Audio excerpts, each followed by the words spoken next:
But it's a great pleasure to have you with us, Arthur, again. For anybody that doesn't know, Arthur joined us earlier this year. We were just trying to remember a second ago when it was, which we can't quite put our finger on it. But you came on and shared the processes behind the project and really the Koto way of doing things, which is a great insight. But for this talk, we'll be specifically looking at the role of creative director and your experiences, and really just sort of talking around that whole subject about different topics, whether it's stepping up from junior, midweight, senior, or different responsibilities that you get as you go up into that position. If anybody's got any questions, please can you drop them into the chat? I think it's really important for everybody to be part of the conversation. And if anybody's got anything specific to them and where they're at in their career, and anything that they might need answering, please drop them in. Before we get talking on the subject, Arthur, is it possible just to give us a little bit of a background on you, and just your a bit of an overview of your career to date? Yeah, I can try. I'll do the short story because otherwise it's going to be a bit long.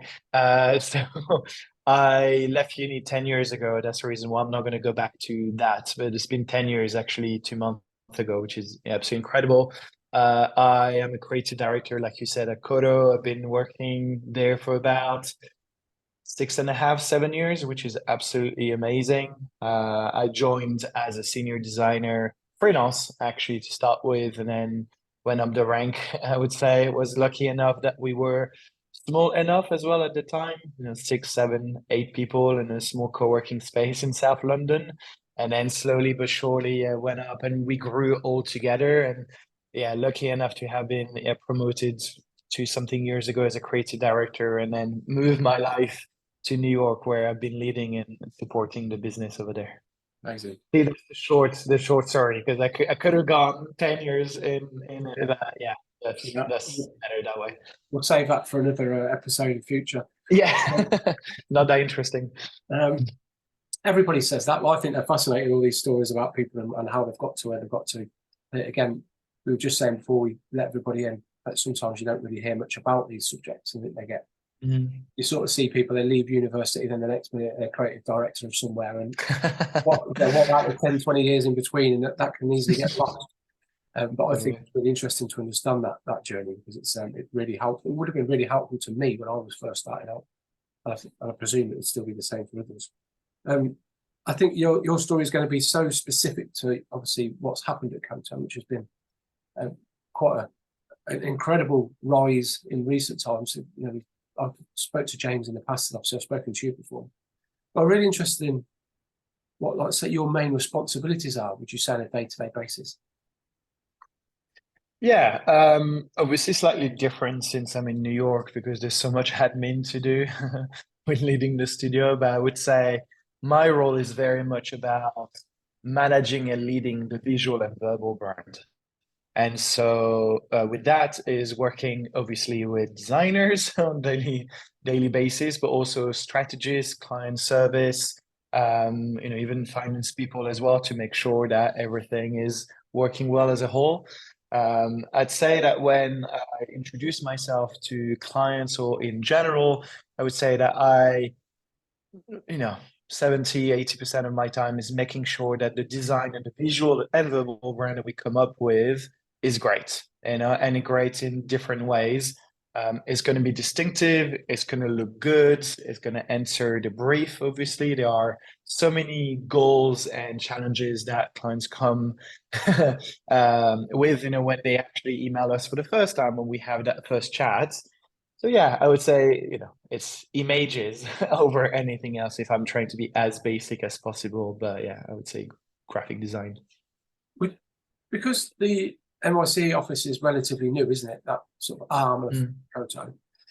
And I presume you've got quite a skeleton staff at the moment, maybe something you're looking to build. Do you find you've got juggling many hats? You've got the client-facing side, but from an internal perspective, is it more of a studio management sort of type role at the moment? You've got a lot of things to deal with. It's not just focusing on directing the creative. Yeah, I think that's actually what happens when you go to a creative director role. It depends if you are in a 50 people team or 8 people team, which is happening in New York. I think you have to make sure that obviously everything is going well internally, that you're, and we can talk about it later, but you empower people, you make sure that the work is making them feel good. You enable people to do things differently, you're a good catalyst for good ideas and so on. And then externally, you're the face of Kodo, you're the voice of reason, you can actually chat to clients and every day about any kind of topics. And that's very client related, but also externally, even like what I do right now, like trying to inspire and help other people as well aim for this or think differently. I love talking to students, for example, because I think I never had that when I was a student. I never had someone from a professional background coming in and telling me things, that I could actually face in the future. I don't really believe in the three rules to be a creative director. That's definitely not my vibe. But I think just knowing that it's going to be hard and this challenge is going to come your way, or it's going to be amazing. You're going to live your best life, because it's also what's happening, in my opinion, for most of us. So yeah, there's different things that you have to do. And of course, as a creative director, like you said, there are things that you have to be careful, like the money you spend and the money that's coming in, and how you actually spend the money of the studio, and globally speaking as well. So there are different things that I've had to learn, I would say, for the past few years, because I was definitely not comfortable with this. But it's actually amazing because you can have that 360 probably approach or vision of things, and that's what excites me personally. Are they things that you find you now thrive on? Because when I took that step a long time ago now, but I was really fearful of losing touch of the creative side and basically just becoming a business manager, middleman, a little bit of sales, a little bit of, well, a lot of admin, and you sort of slowly lose touch of the creative side, which have been pretty much the center of your profession for the 10 years before that. After a while, I really enjoyed it, because you could sort of maybe see it from a bit more of a different perspective. What was being created, you weren't in it too much. Is that something that you now thrive on, or is there anything you miss about previous roles? I think a bit of both. I don't think I miss it that much. I think a lot of people said in the past that you're going to miss it. You're going to miss it if you go up the ranks. Of course, you do less design. And, I was obviously so into design when I was slightly younger. And you're going to miss it. You're going to miss it. But I think as you grow older and you have more responsibilities, it's also your role and your decision to be the creative director or the design director that you want to be. And I think that's actually one bit that I wish I knew when I was slightly younger, is I think as a director, you have to be yourself. And there's so many people is doing things differently. Some people are very hands-on, some people are very hands-off, some people really focus on the presentation side of things, some people really focus on the mentoring side of things. And so you just have to find what is right for you. Obviously, you have some things that you have to do. You're not just making that up as you go. There are things that you will have to do. But I'm a very hands-on person, but very differently from 3, 4, 5, and 6 years ago, where it was 100% of my time. Now I just pick the things that actually make sense. And most of the time when I actually get on the tools, it's just to help the team. If the team is struggling, if the team has a deadline, if the team just needs another pair of hands, I'll do it, because that makes a lot of sense that I'm doing this at this time, versus actually just being involved from the first day or day one, where it's not important because this is not my role and I have 5 or 6 other projects to lead. So I kind of like created this like really nice balance for me, where I'm still involved, I still do design from time to time, but I also try to be transparent.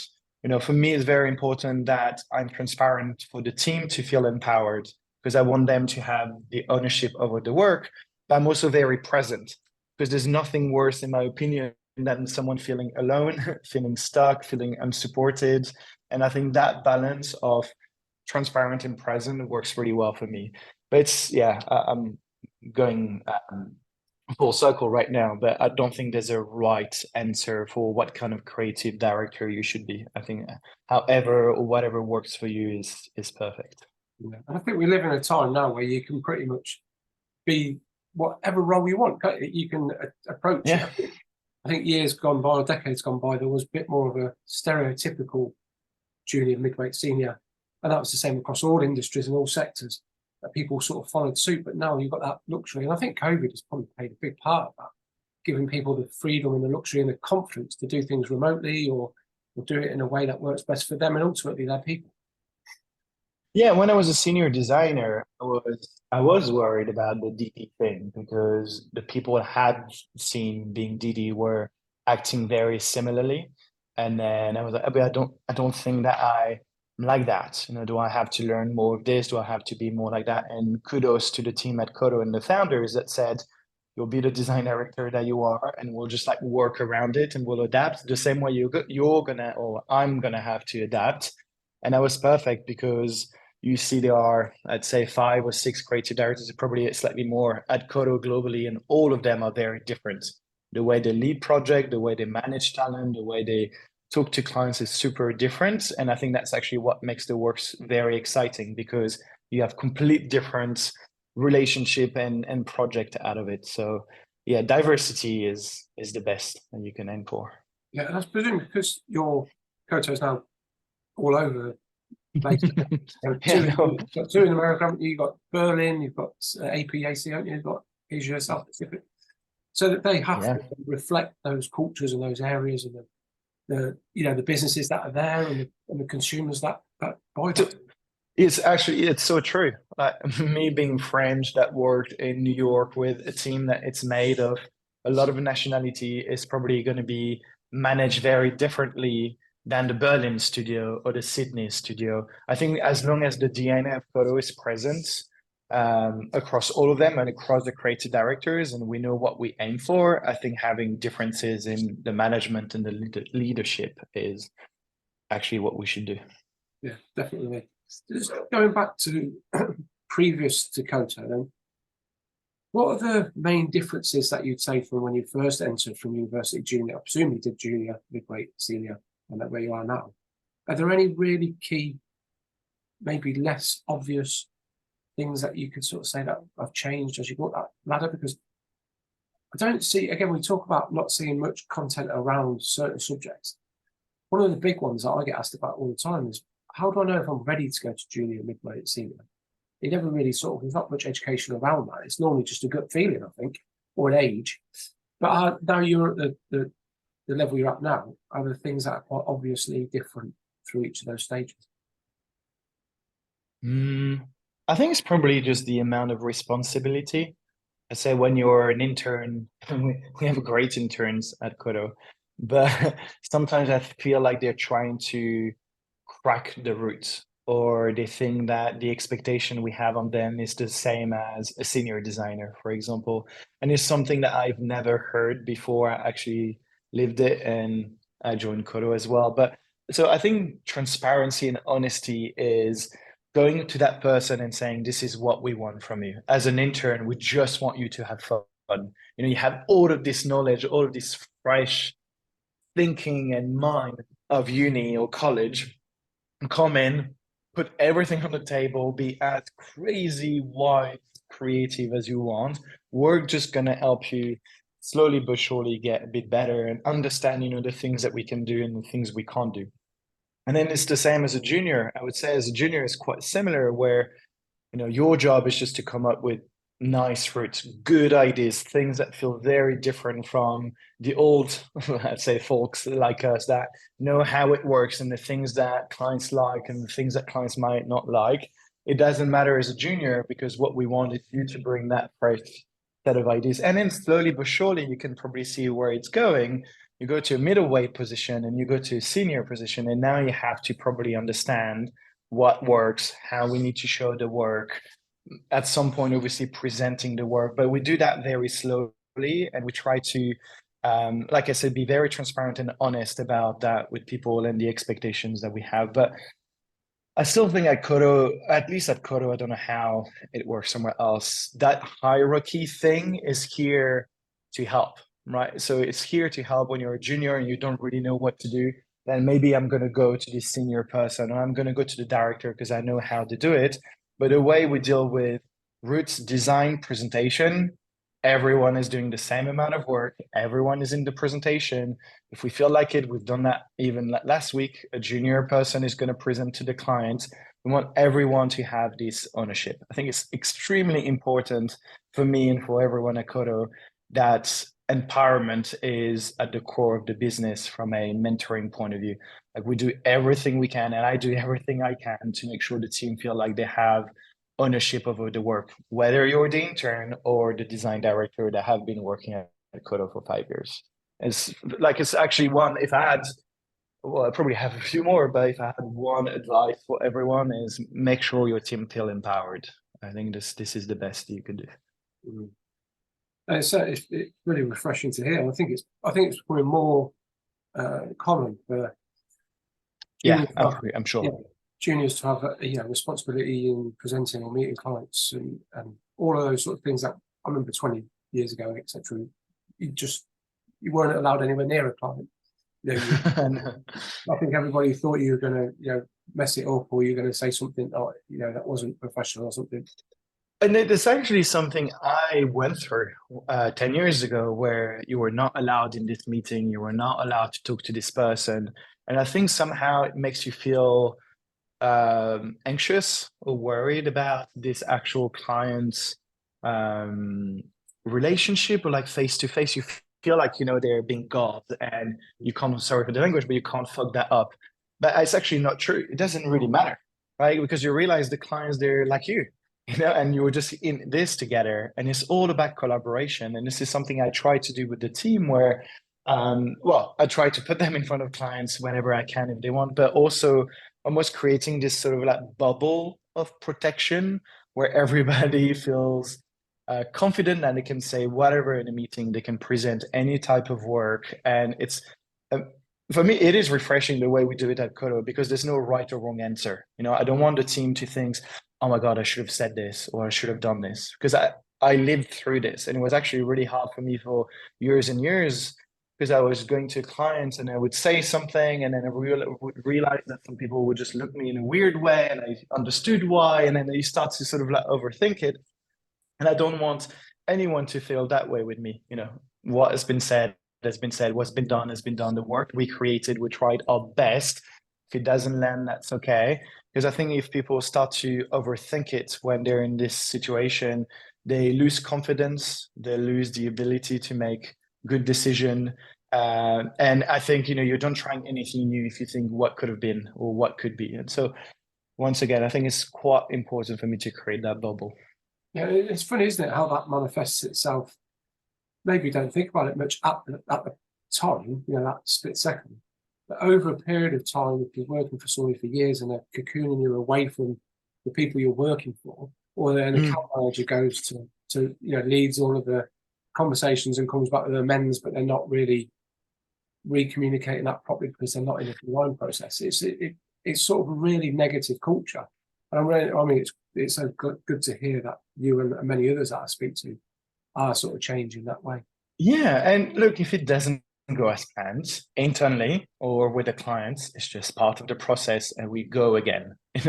That's sometimes I actually say that to new recruits or people internally is, it's not the end of the world. We're not curing cancer. We're just, graphic designers. Of course, it is very important to do the best work that we can, because sometimes we work with people that are trying to do something similar, that are trying to fix social injustice, or trying to actually cure cancer. And that's very important that we do the best work possible. But they come to us for a creative or strategic answer. And sometimes, obviously, most of the time, both. As designers, if they want a creative answer, for me, being in a good mood, being in a place where you feel protected and you can be the most creative you can be, is the best. If you're overthinking everything, oh my God, should I present this because it's not going to be happy? Should I say this because it might just say something to me? It's never going to work out. And so, yeah, creating this place where, like I said already, but they feel empowered, they feel good about the work, they're protected, they feel like we can enable them and be a catalyst for good ideas is, perfect, and I wish I had that. I've had that a bit, but yeah, I'd say at Kodo is pretty special. Well, I think the reason why so many people like yourself are now doing that is because you didn't have that. I think Yeah. maybe if you had it, you might then be thinking of a new way of doing something or trying to change it. I think the reason why we get into a positive space in the industry is that people do look back at when they were starting out and feel things were missing and they needed things. That's why so many great things. That's why studios like Koto exist, because they wanted to do something different. There's a way to do things differently. And I think the time where the boss or the bosses were mean or this sort of figure of how do you call it? Just like I'm trying to find a word, but you were kind of scared of them, because they were just so big and you didn't know how to approach them. I think for me, it's just so irrelevant anymore. And I think you have to create something different. And that's exactly what we're trying to do at Kodo. And I'm forcing and pushing myself to do every day at Kodo New York is that good vibe energy. We have to be in a good mood. We have to be happy to go to work because we spend hours, days, weeks on project with the people around us. If you're not happy to be here, it's never going to work out. If you have to do this for the next 40, 45 years, you're going to be miserable. And so far so good. It works. And maybe the way we work will be different in 20, 25 years. That's totally fine. This is the way things go. But at least in 2023, I think the way we do it works. From a personal, just as much as a professional perspective, how do you maintain that? Because not everybody has a great day and is on those good vibes 24/7. How do you maintain that personally? Is there anything you do, from a routine or just a personal habits that you do just to make? Because when you are the focal point of the studio, or when you do have junior members, there is a lot of pressure to be present 24/7 and be the one that doesn't show any weakness. Again, that's maybe an old-fashioned sort of way of looking at things. It does. It still rings true today. I think there's probably two ways to do it. Sometimes I do pinch myself, and that's just me. But we work with amazing clients in a beautiful studio in Williamsburg, Brooklyn. I live in New York. I have, I'm healthy. I have a healthy family. I have a healthy partner. Like everything is just good. And sometimes we just look at each other, and sometimes it's actually more the people that actually come from London and Paris and the people that actually move, and we're like, how lucky are we? Honestly, we get paid to do this, and so of course there are some days where you're frustrated. There are some days where you're like, oh my god, I can't wait for the weekend. I'm not gonna lie, the weekend is the best thing ever. But I think you try to step back and you think, look at this. This is literally a dream country. So I do that and try to do that on a daily basis because I do have the imposter syndrome, like a lot of people probably on a daily basis. I do want to make the best work possible, and I'm never satisfied with what I do. So it's not helping from a mental point of view. But I try to do that. And the thing I've been trying to do, and it took a long time to create this team of 8 people, is to find talents and people that have this similar sort of vision of life. I want people that are very different, have different personality, but I want to make sure people understand what we're building together and how lucky we are to be at Kodo in New York and so on, working with this client and so on. And I think it goes from being controlling. So, this idea of like control and inspiration, where you have these 8 people, I hire them, I know what I want from them. And one day we're going to be 25 people, but these 8 will actually hire the next ones, and they'll hire and hire. And so if they have the same vision and they are optimistic about life and they're happy and they're lucky and they're grateful, then the people that they're probably going to try to hire are the same kind of people, And so I think it goes from when you're alone at the top to 5, 6, 7, 8 people to 25. That's what makes a difference. And I think that's what Kodo did really well with the founders, Joey, Caroline, and James were the 3 of them. And they hired some people that had the same ambition, had the same drive in life, the same vision. And then these people hired the next stage or the next sort of level. And we kept hiring people that wanted something different from life. And now we have a lot of talents that come in and say, I want to do something different. I've been doing the same thing for 5 or 10 years. And we have students that say the thing or the people I meet are not sort of matching with my expectation of life. And they come to us because they realize that we have this, like I said, optimistic point of view on work and life in general. I presume that goes down to really boils down to being the studio culture that you've set for. Yeah. Obviously, Koto has its own overarching, I presume, like a banner that you all follow internally, which is private and all down to you guys. But do you get the responsibility? It is actually. Oh, sorry, go on, please. I think thinking, would you have the responsibility then to just to build your own, a sort of sister culture that fits well with the people that you with and the business? That's the amazing thing about it, is you're just building it the way you think is right. If it obviously makes sense with the overarching Kodo. I think one thing that we did very well, is each studio that we opened sent someone that had been working at Kodo for a long time. So Berlin was launched by Tim, which is and was the ECD and CD of London, that worked with James and Joey for 6, 7, 8 years prior. I did New York after 6 years at Kodo, 5, 6 years, and Joey, the other obviously co-founder, did LA and so on. So you see, you send people that understand what we're trying to build, and that way you have this big head that comes from a much bigger team that is trying to do this. And so the 20 people we have in LA, the 20-ish people or 30 people we have in LA, the 20-ish people we have in Berlin, and the 8 people in New York somehow all feel connected because they come from one big head, which is lovely. Yeah, it sounds so simple. Yeah, it's not that simple, but yeah, it looks simple. I'm just thinking, like, say if you've got juniors and midweights underneath you, when do you think that they're ready to step up? Is it just it's got to be irrelevant of age, isn't it? They just reached the ceiling of their ability, and you think it's a gut feeling, or is there anything more sort of in place structure-wise to do that? A bit of both. I think age doesn't matter at all.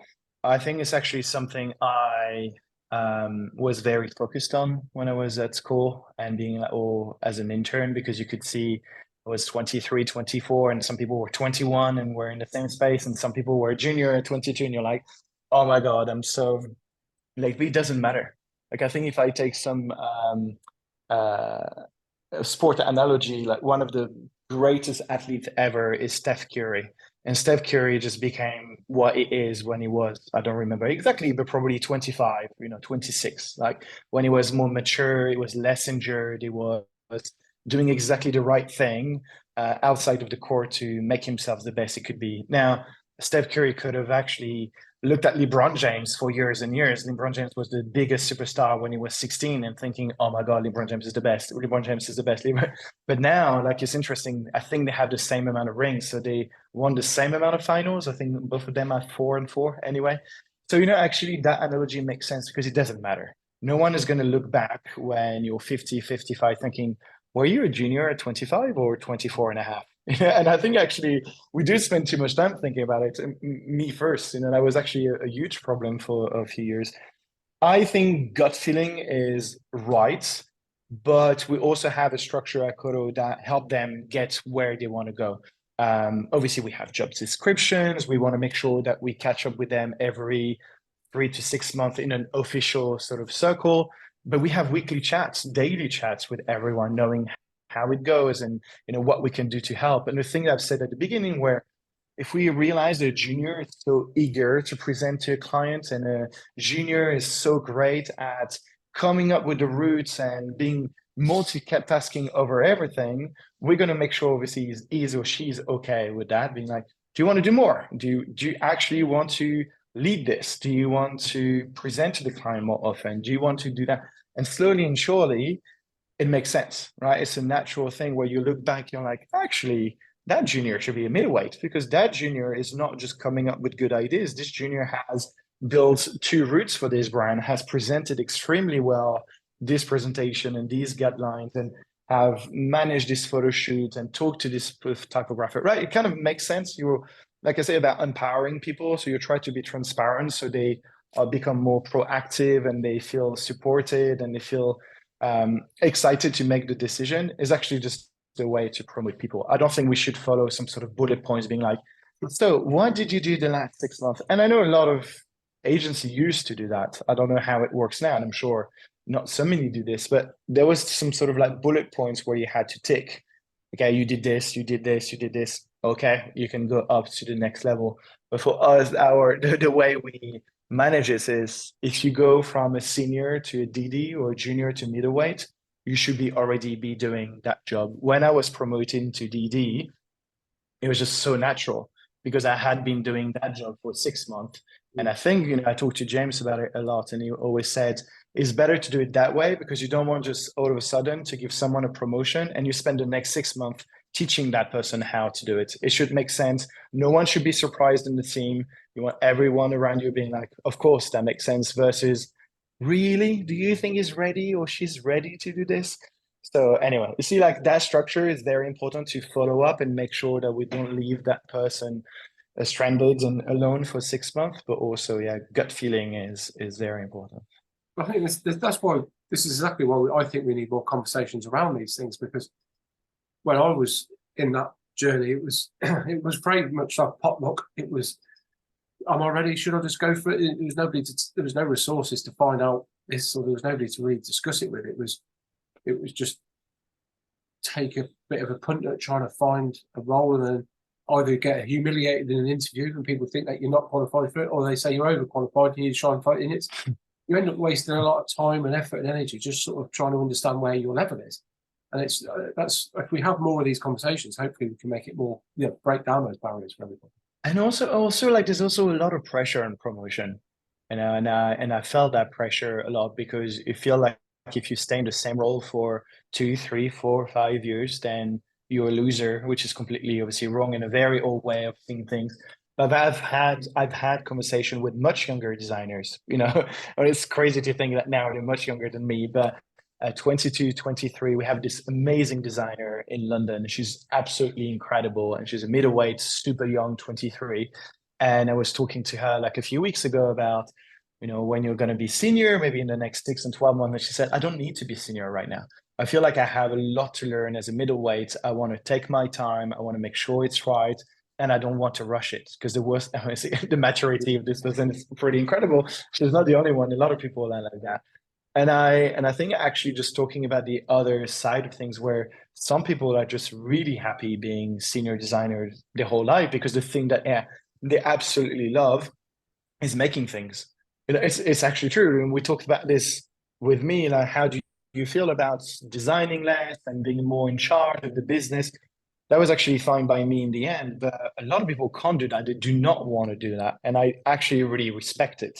And I think that sometimes we don't take that into account and we don't celebrate this. And you can see, some people are amazing at making things, but as soon as they become a manager, it's not working out. And so we should allow this to be more vocal, and we should make sure that people feel comfortable saying it when they want to. And yeah, like a few weeks ago, someone said that to me. So I think, like I said, you can't just talk to people every 6 months or every 12 months for just a review. I think you have to make sure that on weekly, daily basis, you make sure that everyone is doing okay. Yeah, and even though the age thing isn't relevant, I think there is, maybe this is just a worldwide problem. The idea that when you do reach a certain age, you are past your creative flair. It's a psychological thing, isn't it? People do automatically think, like say the way design is going and the trends and the new technologies and new ways of doing things, AI, even just the use of animation and branding, as we've spoken about in the past. If you don't keep up with these things, I think there is just this idea that you've got to be young to be able to do these things. And I think we just need to maybe shift our mindset a little bit to realise that it doesn't matter if you're 50 or 60, you can bring something different to the table that someone else can't. And a little bit like you're saying about that 24-year-old midweight, there's also the idea that if you got to senior, you do then need to have more maybe personal skills. You need to be able to deal with other things that maybe she's not prepared for yet. So it goes both ways, isn't it? Age isn't just about a young and old thing. It's just about understanding what people are best suited for. Totally. I agree. So are there any major pros and cons? Now, I don't want to get you into trouble with that question. If anyone don't worry. But more along the lines of not necessarily specifically to the role you're in, but just as a creative director. Are there anything major that stands out that you think, I wish I didn't have to deal with that, or I wish I was still had more time to do this, or anything that's sort of quite a big? Not personally. Honestly, I think I've said I'm living my best life. I don't think I would trade that for the world. Okay, so there's maybe a few things I can think of that don't really matter in my opinion, but I think that when you're a creative director, I go to New York obviously because there's no founders here. I mean they're here, but they're not physically here. If you fuck up, that's on you. Right? And the pressure of, and I felt that when I left London, when I had obviously a few creative directors with me, I had an ECD that was amazing, had the founders that were, most of them were there. You always feel like you're protected. Right? If something goes wrong, oh my God, what should I do? Can you talk to this person? Etc. We can still do it, obviously, but it's a bit harder. Um, and so the pressure of, look, if it goes wrong, you have to fucking deal with it and you have to manage it, and there's no one that's going to save you. And this is your relationship with the clients.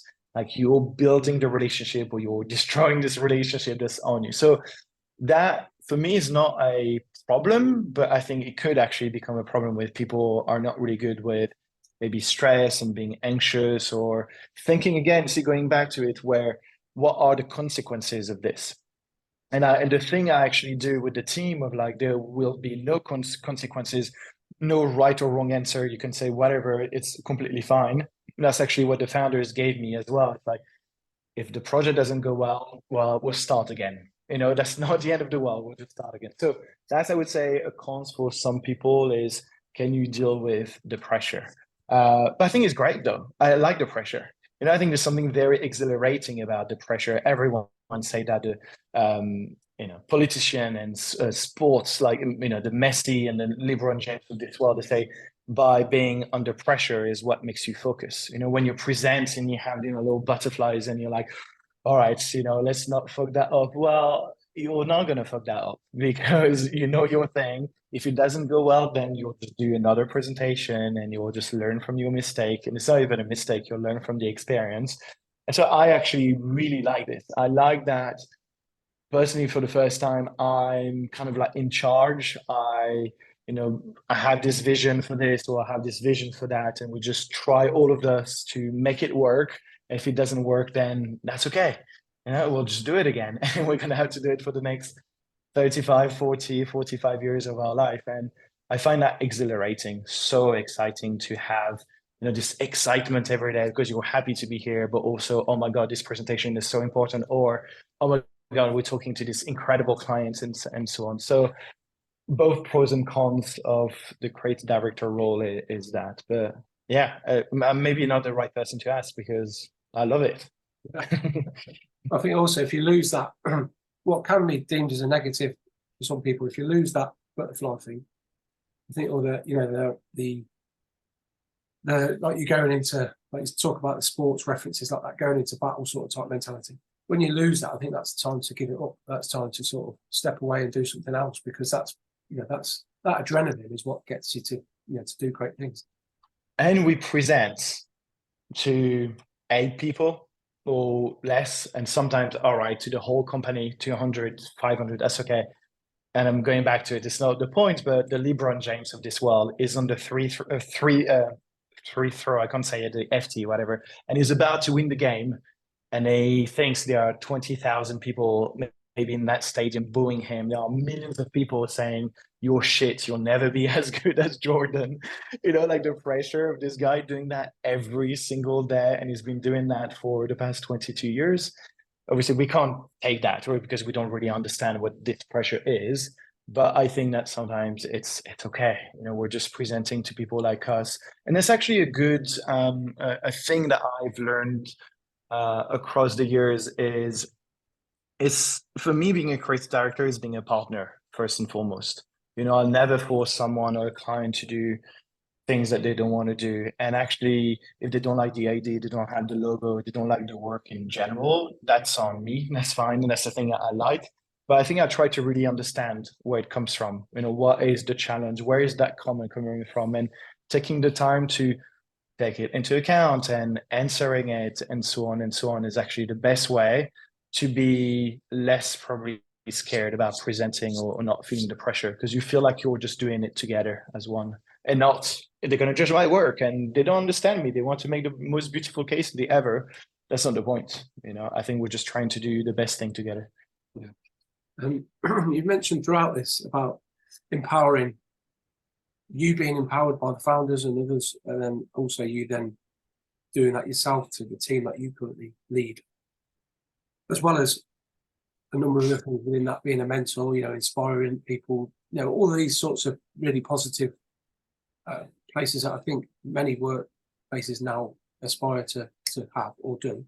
Is that something that comes naturally to you? It's quite a skill, isn't it? But it's sort of like natural selection. You don't really sort of learn a lot of those sort of things. I think you've either got those traits or you don't. Is that something that you just find quite easy to be, like to give other people praise, to sort of support them, to understand how they're feeling, to not just get the best out of them for clients, but get the best out of them just for the sake of being a better human or nice environment, whatever it might be, whatever the reason why you empower them. Is that something that just comes along quite effortlessly? I think maybe naturally, like I'm sure. I mean, we always learn from past experiences where maybe I never felt that empowered. And I actually, it's probably a bit of that. And I never felt like I was doing the right thing, or no one was telling me if I was doing the right or wrong thing. And so I don't know. Obviously I never sat down being like, okay, this is how I'm gonna be. But I think I realized that, and I'm like that in my life, if someone does something good, then I'll just say it. I don't understand the thing of like, I'm not gonna say it this time, I'm gonna say it next time, and trying to figure out, what is the best way to get the best out of people. You've done an amazing job. You've done an amazing presentation. Just fucking great. And I think, just amazing. Then if something didn't go right, then I'm like I said, I'm not that kind of person being like, you should have done this, oh my God, that was not good. I'll be like, hey, well, that's when the way you went. Maybe next time we prepare this. Oh, actually, to remember, you said that you said that on the call. Let's try to fix that next time, or maybe don't spend too much time on this next time. Just like casual sort of feedback that I give myself in front of the team and I give everyone. I think the empower thing is I just realized, and it's exactly how I wanted to be treated, is if you give people the space to practice and to try things and to feel supported and loved and so on and so on, they'll just give you so much more. It's the same. Was it the same for you when you were younger and your mom was like, okay, you can come home after school, or I'm gonna let you watch TV tonight because I'm going out, and just behave. Maybe some people don't do it, but I remember that trust of like my mom saying also, you can go out with your friends, okay, but just be here at 1 a.m. Well, I would go home at 2 to 1 a.m. Like literally 1 minute before 1 a.m. because the trust she gave me, and my dad was the same, and a lot of people did the same, was so important that I didn't want to disappoint them. And so I kind of see like it feels like a therapy here, but I do think that if you give people the more responsibilities that they think they're gonna have and get, then that's the way to empower them, and the work is going to be better. They're going to grow so much better, and we've been doing that with some designers at Koto New York for the past 9 months, where they came in, never presented before, were not really leading the project, were not going to presentation at the prior studio they worked at, and now they've just grown so much. Like they're incredible with clients. They can manage the project by themselves. They're incredible and being proactive with anything in the studio and the presentation, and that's just by giving them the space to do it. And they like it. Well, I think you can see that across most industries where there's people. Majority of the time, it's high-profile industries, and we've referenced sport a few times, but it's naturally a very high-profile world where people that have gone into out of their comfort zone, where they've gone to places that respect them for what they are, where they've gone to diverse teams or businesses that allow them to be expressive. It ultimately leads to them becoming, well, I wouldn't say better characters, but they become stronger as a workforce, but also then that business succeeds because of that.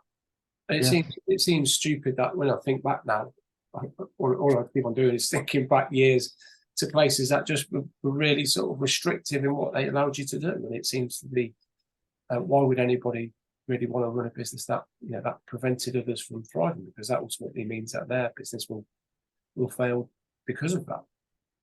Yeah, and I think it's not just creative directors. Another conversation is about it, but you have to enable people. You have to help them, not limit them. I think some of my previous creative directors were always saying, no, oh, I'm not sure about this. No, I wouldn't try that.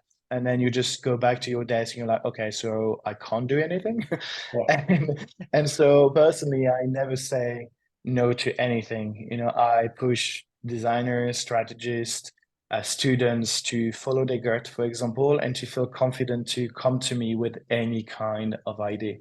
And so great things come out of it. When people feel confident and they can just come in with the craziest shit, that actually makes sense most of the time because we have this great strategy on top of it. And that's how at Kodo we did postcard of cow for lab-grown meats, and we revived the dinos for sustainable packaging, or we came up with the pirate code for refurb tech, like things that kind of feel mental, like pirate code for refurb tech, but actually makes so much sense when you look at the strategy, you look at what back market is trying to do right now in this industry, which they are the pirate, they're trying to do things completely differently.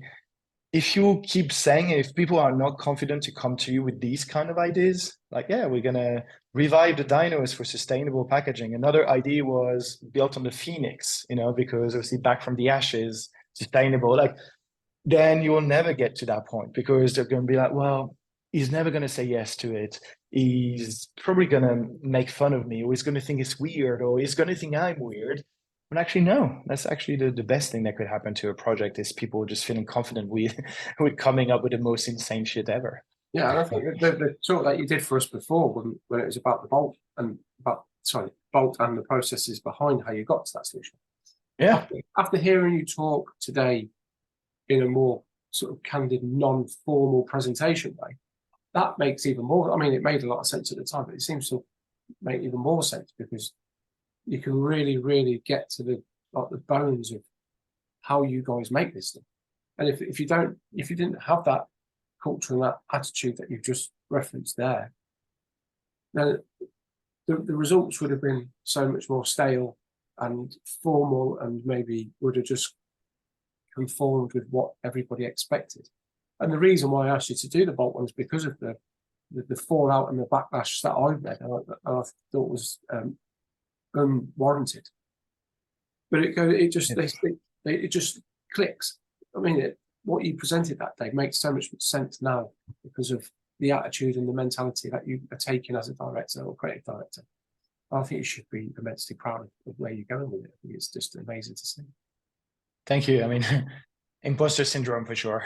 You never know. You always think that it's not enough, but sometimes you do think that no matter what, but we're so lucky, and I think we're doing something right if we're 100+ people at Kodo is somehow it works. But just going back to the idea thing, people can come up to you with anything, etc. I think that probably comes through experience. I think, you'll work with a lot of directors, creative directors, design directors, strategy directors.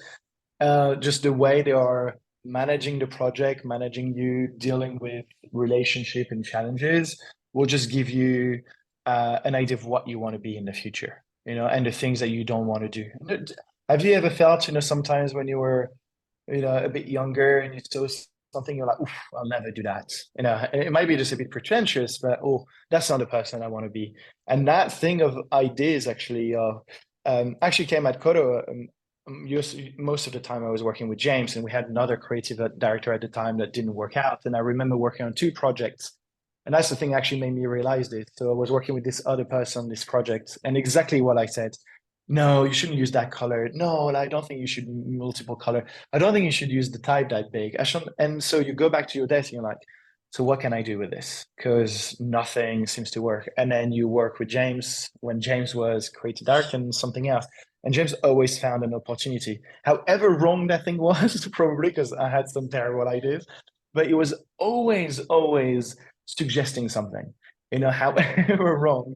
But have you looked at that movie? Have you seen that album cover from Bristol in the 80s? That's actually how he did it for me and Back Market, because I came up with the pirate code, the whole expressive thing with the strategist, and I was doing something that was probably not that good. And he just told me to look at this random reference on Google, and I just looked at it and was like, oh my God, that's so good. And it completely helped just move that thing forward versus him saying, well, I don't think that type is right. I think that's way too big. I don't think I would use that much black, like the thing that other people would do. I don't think we would have ended up there. And I remember at that time in my career, I was like, it's the difference with him and that other guy is James is enabling people, is helping them just come up with something better and more creative. And these other people is just limiting you and the team. And that, see, I don't think I would have come up with that myself. I think you just have to go through some experience. Now, I'm not saying that the second person was not doing it right. Some people will actually like that. Some people actually need to be told what to do.